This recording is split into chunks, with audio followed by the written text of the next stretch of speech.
I'm Russ Mould, AJ Bell's Investment Director, and I'm here with our Head of Platform Marketing, Mike Morrison, to discuss the new pension freedoms that you will be able to enjoy from the 6th of April 2015.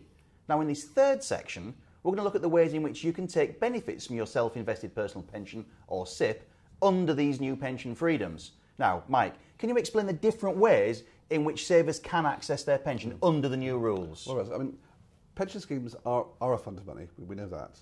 And generally there's a percentage of that fund that you can take as a tax-free lump sum. Normally that's 25% of the fund as tax-free lump sum. The rest needs to be taken as some form of income. Now, with the new rules, you'll be able to either take your whole fund in one go, so that would mean 25% of it would be tax-free, the rest would be taxed at whatever your marginal rate of tax would be. You could take a regular income, you could buy an annuity, or you could take irregular chunks of money. Perhaps you've got other types of asset, other income that you could dovetail together with your pension sums, perhaps give you a tax efficient income.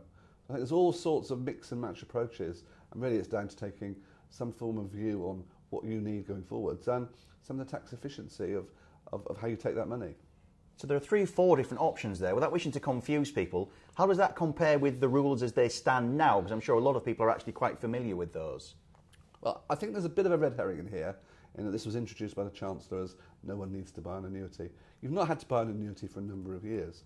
But where this has really taken the public's attention is this idea of having absolute freedom over being able to take the whole fund in one go, smaller lump sums, or still take a regular income. But this time you've got the choice. You've got the choice to tailor your pension fund profile in a way that suits your income and capital requirements. So if you look at, and we will come on to annuities later, by the way, so if you look at the 3 sort of new options, as it were, of one big lump sum, small lumps or regular income, I mean, what are the pros and cons of each one for individuals, again, depending on their personal circumstances? The pros and cons of taking all your tax-free cash at once is, do you need it? Right. What are you going to do with it? There's no point in putting Sticking it in the bank and earning nothing on it, exactly, paying tax on that. Exactly. Okay. Leave it in your pension fund if you're not going to do anything with it. It grows in a tax-advantaged environment and you can use it tax efficiently, perhaps on death. So that's one side of it. Do you need a regular income? If you do, how much do you need? How long has that income got to last for? Perhaps you need to program out whether you need a regular Work income. out your household bills, what your monthly expenditure is. Exactly. Work out roughly what you can afford. What's the level of income that you can't live below, for instance? And really try and get yourself a roadmap almost of how you'd like to see your resources spent in an efficient way. Okay, that makes sense. Now, you mentioned the word tax once or twice. HMRC are obviously, very involved in this process. What are the tax implications of the different ways in which people can access their pension pots?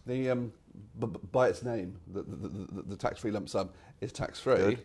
Now, the rest of it, be it divided into smaller chunks or larger chunks, will form part of your income for tax purposes.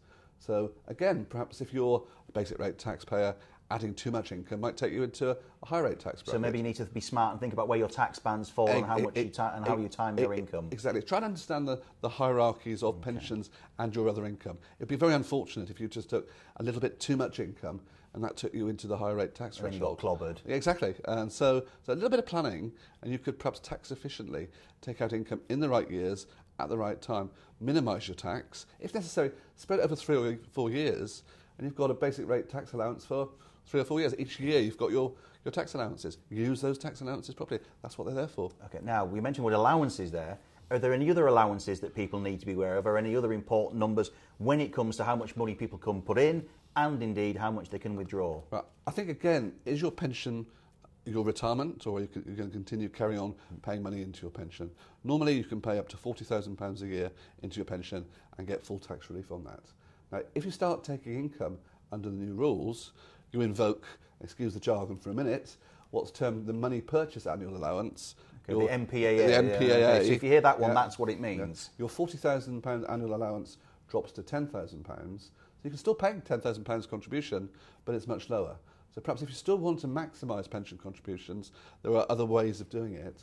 And perhaps you need to look more carefully. So that's if you draw the income, but if you just draw the tax-free lump sum, you still get to put in the 40, is that correct? If it's just the lump sum, as soon as you draw £1 of income, it's deemed to be income, okay. That's just when to be clear on that one, that's fine. Yeah. So thank you for that, Mike. Now, we appreciate this is all quite technical and can be a lot to take in.